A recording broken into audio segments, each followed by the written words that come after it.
Tetap bersama kami, Tubabaku Streaming Radio. The Goodness of Tubabaku. Assalamualaikum warahmatullahi wabarakatuh. Tabipun. Ya pun. Selamat siang, salam sejahtera untuk kita semua. Bagaimana kabarnya Tubabaku? Semoga selalu dalam keadaan sehat. Amin. Bersama saya, Anggun Eris Cahyani Tiara, dalam program Dialektika, Dialog Interaktif Tubabaku. Dengan menghantarkan program Dialog Dialektika dengan topik Apa itu Bullying? Komitmen pengakuan dan perlindungan terhadap hak anak telah dijamin dalam Undang-Undang Dasar tahun 1945.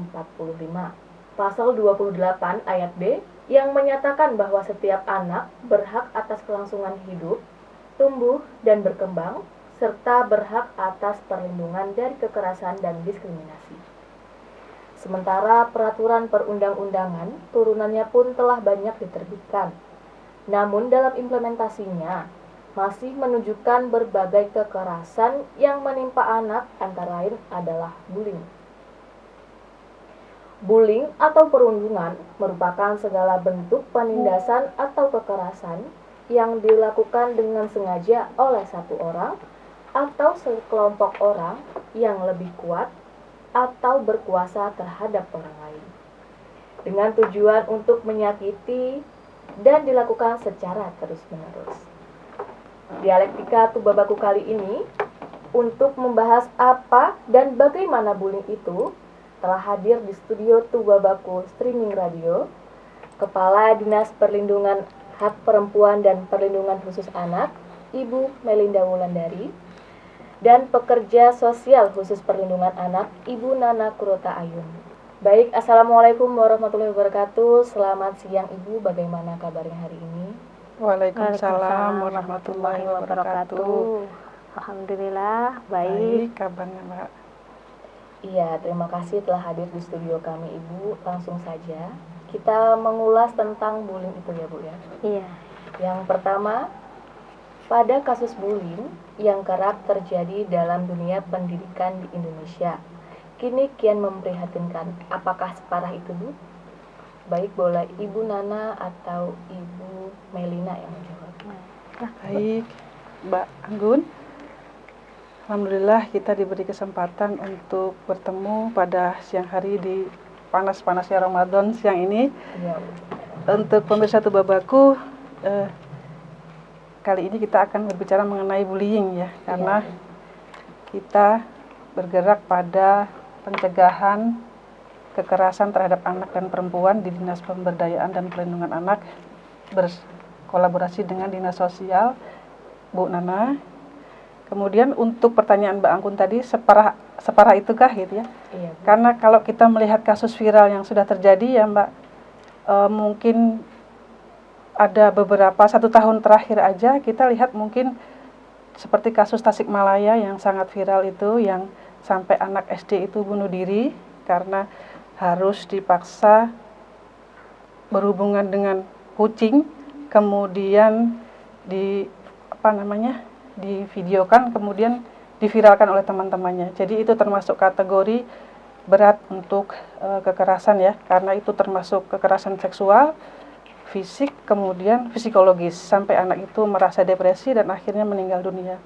Kemudian ada lagi kasus yang ada di Malang yang mungkin terjadi tahun 2021, yang anak itu dibanting di paving, kemudian sampai jarinya harus diamputasi karena dibully oleh teman-temannya gitu. Terus kemudian ada lagi kasus yang mungkin terjadi di Sumatera Selatan, yang anak SD dia disiram oleh kawan-kawannya menggunakan air, kemudian kepalanya diinjak dan tasnya diinjak-injak oleh kawannya juga. Itu separah itu begitu kalau yang kasus yang seluruh Indonesia. Ya, nantinya kita kalau di kabupaten kita Tulangbang Barat, mudah-mudahan jangan sampai mengikuti kasus yang sangat miris seperti itu. Artinya kita semua pihak harus melakukan pencegahan di bidang bullying ini. Kita berkolaborasi dengan sekolahan, kita juga menyebarkan leaflet ke sekolahan, kemudian memberikan sosialisasi arti pentingnya pencegahan bullying ini di sekolah dengan bekerjasama dengan forum anak yang ada di sekolah-sekolah tersebut. Begitu, Mbak Nah. Oh iya, terima kasih Ibu. Jadi memang separah itu ya Bu ya kasus bullying yang ada di Indonesia ini. Baik Bu, selanjutnya banyak definisi mengenai bullying, terutama yang terjadi dalam konteks lain seperti di rumah, tempat kerja, masyarakat, komunitas virtual, atau bahkan di sekolah. Sebenarnya seperti apa bullying itu Bu, dan mengapa sampai mengancam psikologis maupun fisik mereka? Oh iya. Tadi secara definisi ya, memang dikatakan bahwa bullying itu perilaku yang tidak terpuji, yang dapat melukai perasaan bahkan fisiknya. Nah itu makanya dia mengancam psikologis ya, karena pertama dia akan melukai perasaannya, kemudian fisiknya pun akan terlukai. Nah itu ada beberapa definisi yang di sini menurut Kementerian Pemberdayaan Perempuan dan Perlindungan Anak Republik Indonesia, bullying adalah segala bentuk penindasan atau kekerasan yang dilakukan dengan sengaja. Bullying dapat dilakukan oleh satu orang ataupun kelompok yang merasa lebih kuat atau lebih berkuasa terhadap orang lain. Tujuannya tentu tadi menyakiti yang dilakukan secara terus-menerus.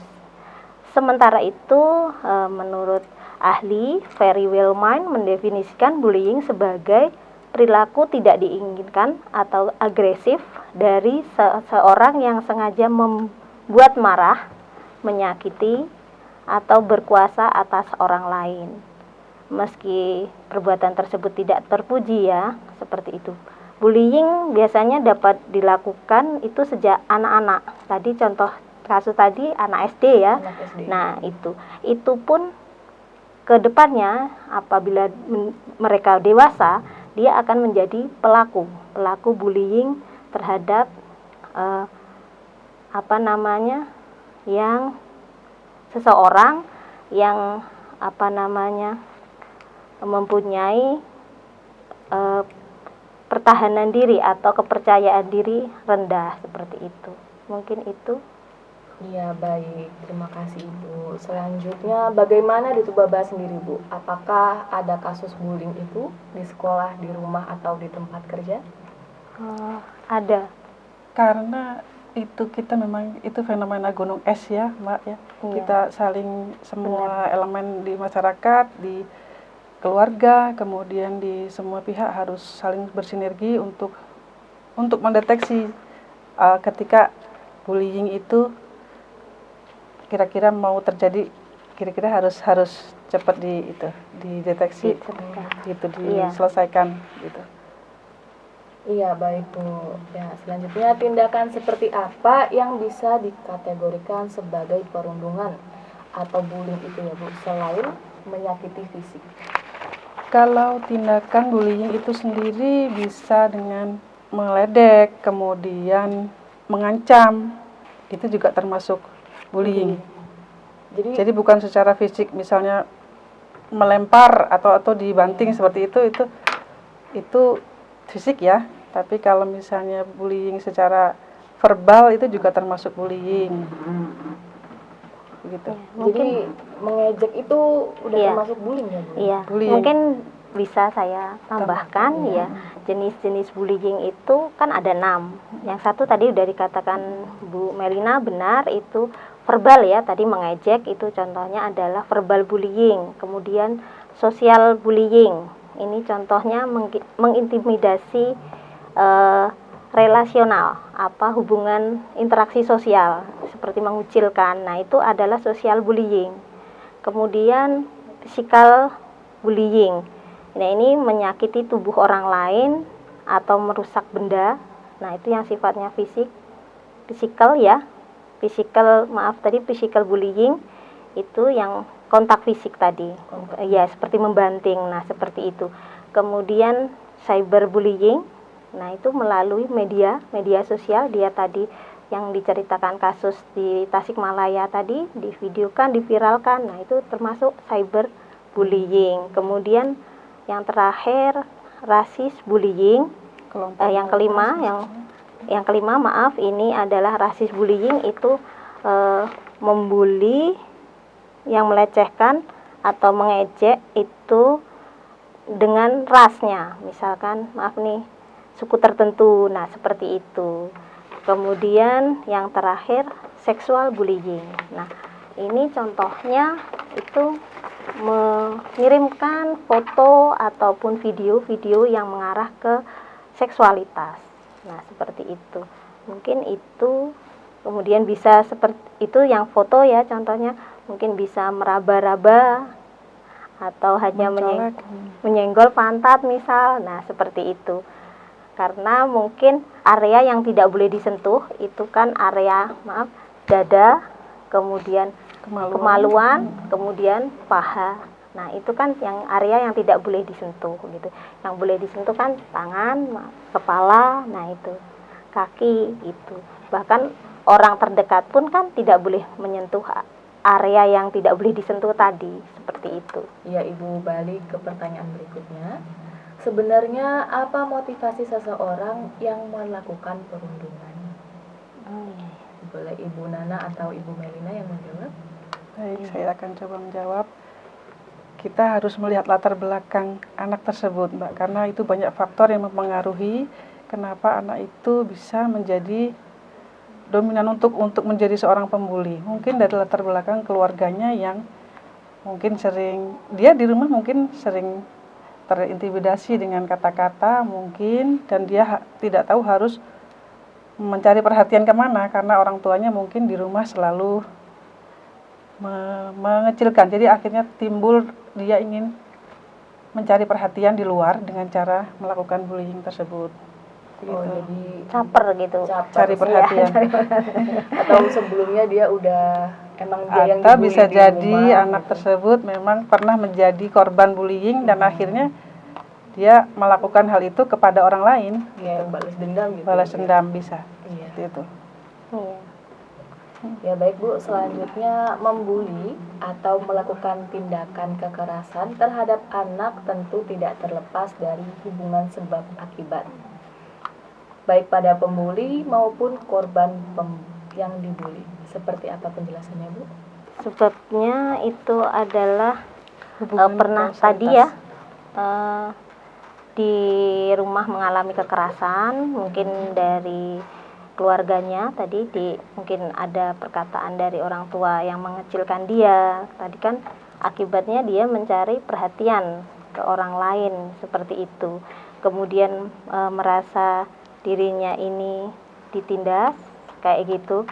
Kemudian dia merasa juga tidak mampu dirinya ini. Kemudian merasa insecure kayak gitu, khawatir kayak gitu. Tapi khawatirnya ini lebih ke arah yang agresif gitu.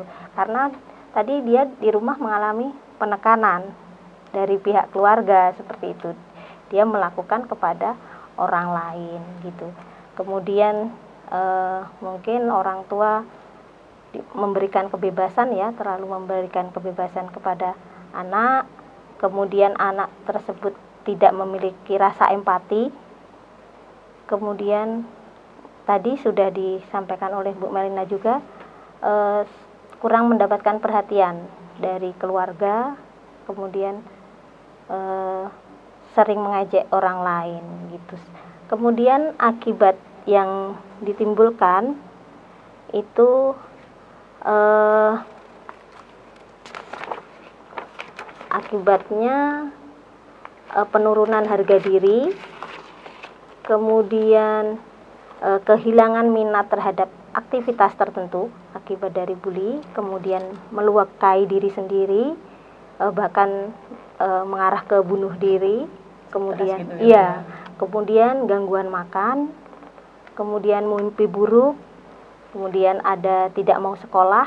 Nah, ini biasanya untuk yang korban pelecehan seksual ya, mungkin dia akan lebih murung, tidak mau bersekolah, kemudian sulit fokus ketika belajar. Kemudian sering bolos, ini yang untuk anak-anak yang sering diejek mungkin sama teman-temannya. Kemudian prestasi akademik merosot. Nah, bahkan yang lebih parahnya akan terjadi putus sekolah. Seperti itu.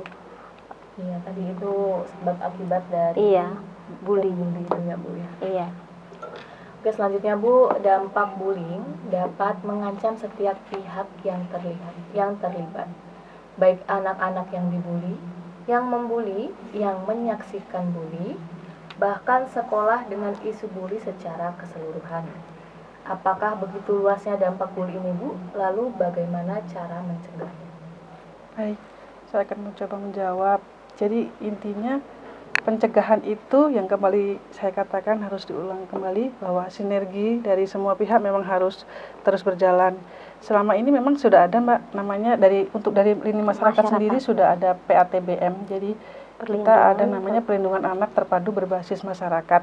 Jadi di setiap TIUH itu sudah ada PATBM tersebut. Jadi tugasnya mendeteksi ketika ada kekerasan baik bullying itu termasuk kekerasan itu dideteksi oleh PATBM tersebut, kader PATBM. Kemudian dari pihak sekolah tentunya juga karena memang anak lebih banyak waktunya di sekolah, tentunya mungkin bisa guru BK harus sering menggali atau membuka lebar-lebar untuk anak-anak itu bercerita, karena anak-anak masih masa mereka tidak tahu mungkin harus mencari jati diri ya, mereka harus cerita kemana begitu. Mungkin itu termasuk di sekolah juga harus proaktif terhadap anak-anak. Kemudian dari keluarga itu sendiri yang seperti saya sampaikan tadi, keluarga juga harus menanamkan nilai-nilai di keluarga tentang agama terutama, baik itu norma etika yang harus dijalankan di masyarakat, hormat kepada orang tua, menghargai sesama begitu. Itu salah satu apa yang harus dilakukan oleh semua pihak. Dari Ibu Ana ada yang mau ditambahkan? Ya, mungkin tadi dari pihak sekolah bisa juga membuat program mungkin 6 bulan sekali atau ketika di awal tahun seperti itu, kan masih orientasi, nah seperti itu mengadakan sosialisasi, karena kami pun siap apabila diminta sebagai pembicara oleh sekolah-sekolah. Untuk Peksa sendiri pun juga ada kegiatan berkunjung ke sekolah, Peksos Go to School, seperti itu. Iya, baik Bu. Yang selanjutnya, anak yang memiliki kontrol diri yang rendah berpotensi menjadi pembuli karena sebelumnya sudah menjadi korban kekerasan dan menganggap dirinya selalu terancam, dan biasanya bertindak menyerang sebelum diserang. Penjelasannya seperti apa Bu? Jadi memang anak tersebut biasanya adalah tadi ya korban masa kecil. Dia jadi mencoba untuk survive gitu Mbak. Jadi sebelum dia diserang gitu, dia menjadi pembuli. Nah seperti itu. Dia tadi saya katakan menjadi lebih agresif seperti itu. Dia akan mengeras ya hatinya karena tadi di rumah sudah sering mungkin dibully oleh keluarganya seperti itu. Dia mencari pelampiasan ataupun perhatian di luar dengan dia jangan sampai diserang lebih dahulu seperti itu. Nah sebenarnya secara psikologis kalau anak yang mengalami kekurangan itu biasanya dari segi fisik ya tentunya, kemudian tadi juga mengalami kekurangan dari psikologisnya karena sering dibully tadi. Nah dia harus menunjukkan prestasi, bukan malah sebaliknya, bukan menjadi pembuli seperti itu. Dia harus lebih percaya diri dengan cara mungkin belajar, tunjukkan prestasi, tidak merasa rendah diri. Nah seperti itu biar tidak jadi pembuli, bahkan tidak dibully, sebaliknya dia bukan tidak dibully atau tidak jadi korban gitu.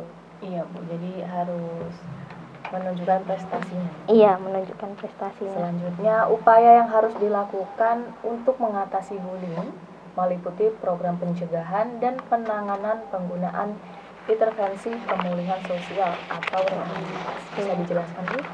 Oh iya, untuk rehab ya, biasanya yang kita lakukan itu apabila ada laporan ya, karena kita menjawab ini sesuai kasus. Nah, jadi kasus apabila ada yang masuk kepada kami atau laporan, itu kami lakukan assessment. Assessment yang kita lakukan itu adalah yang pertama mendata, kemudian home visit. Nah, seperti itu. Sejauh mana permasalahan ataupun kebutuhan anak itu yang dilakukan. Nah, atau kebutuhan anak tadi mengalami apa? Apakah dia benar-benar seperti dalam berita tersebut atau tidak? Nah, seperti itu. Kemudian kebutuhannya apa nih? Apakah penguatan keluarga ataupun rujukan kesehatan, apa konseling psikologis. Nah, dari situ nanti kita, itu yang namanya kita rehab ya Mbak, jadi satu-satu. Nah, seperti itu. Apabila memang dibutuhkan penguatan keluarga, kita lakukan konseling klinis. Konseling klinis kita bawa anak korban tersebut kepada psikolog klinis. Kita sudah bekerja sama dengan UPTD, PPPA Provinsi yang sudah rutin ya, psikolog Yurni. Nah, itu kita bawa ke sana atau mereka yang kita panggil ke sini.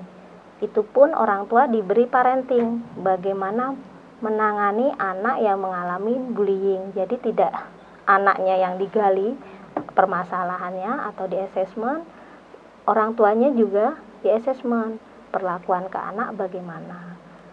Contoh mungkin yang pernah terjadi yang tadi kita off, nah itu kita memberikan parenting keduanya, apa yang diinginkan anak, apa yang diinginkan keluarga, kita pertemukan biar keluarga itu harmonis kembali.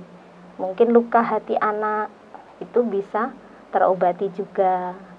Mungkin itu salah satu rehab yang dilakukan oleh kami. Ya, mungkin saya sedikit menambahkan, memang Dinas PPPA sendiri sudah melakukan itu bekerjasama dengan psikolog klinis di Bandar Lampung. Jadi siapapun bisa melaporkan korban bullying ataupun seksual maupun kekerasan yang lain, bisa melapor ke PTD PPPA Kabupaten Tulungagung Barat, begitu. Jadi kita memang sudah pernah melakukan asesmen ke psikolog klinis tersebut. Maaf ya Bu, tadi mau tanya tentang rehabilitas. Tempatnya itu ada sendiri di Tubaba atau bertempat di rumah korban gitu? Kalau untuk kasus ya Mbak, kita tergantung kasusnya apa gitu.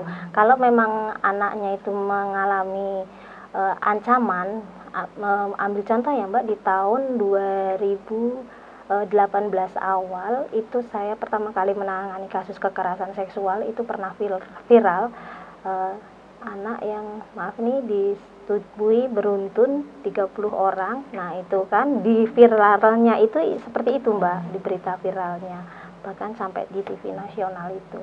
Nah, kami assessment ternyata tidak seperti berita viral itu. Nah, kita kebutuhan anak ini apa? Nah, seperti itu. Karena anak mengalami ancaman, kami bawa ke RPTC. RPTC itu Rumah Perlindungan Trauma Center milik Kementerian Sosial yang ada di provinsi. Karena waktu itu di tempat kita belum ada rumah amannya.